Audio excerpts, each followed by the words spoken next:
raise babies up to a certain point, and you send it off to the guy, and you pay a perch fee, which varies. Average is probably $100 for a perch fee, and then you they train them out as when they get older, because they're going to go back to where they were born.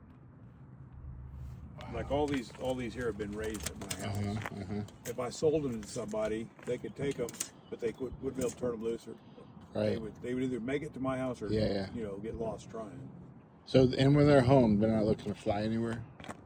No, I let them out, and they just circle, and sometimes you see them off the distance across the tree. Wow. Yeah, that's a hobby. That's awesome. But How long have you been doing it? I did it when I was a kid, but I didn't race them. I went and caught. I couldn't afford buying racing homers, so went underneath bridges and caught the old barn pigeons and stuff, wild pigeons. They call them common pigeons.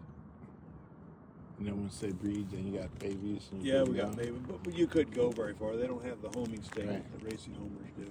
Wow. But there was quite a few kids in the neighborhood. We'd take them a half a mile away, you know, and see who. We all lived within a block of each other, and see who got their birds back first. Just right. That's great. And this is like how they used to send messages and stuff. I mean, you can now those were the carrier pigeons, and you know what we did to that? They're extinct. They're no longer. They don't exist anymore. But same concept. Same concept. Yes, they would home both ways. They would home here and here both. Oh, they had two ports, so to speak. Yeah, so they could go back and forth. And how did they train them to do that? You know, on carrier pigeons, I don't know. I don't know if it was something that was just a natural thing that they did, or did they go? They went like, how did they go extinct? Like abuse, or was it just? I don't know. I don't know. I never got into it that deep. It's really too bad that they did. There for a while, these were actually protected by federal law.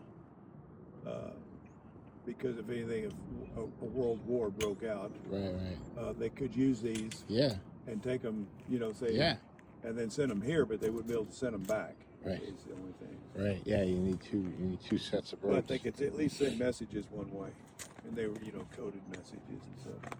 So you're gonna release them? Yeah, I'm gonna release them. Oh my! Jump in there and try and beat them. Okay.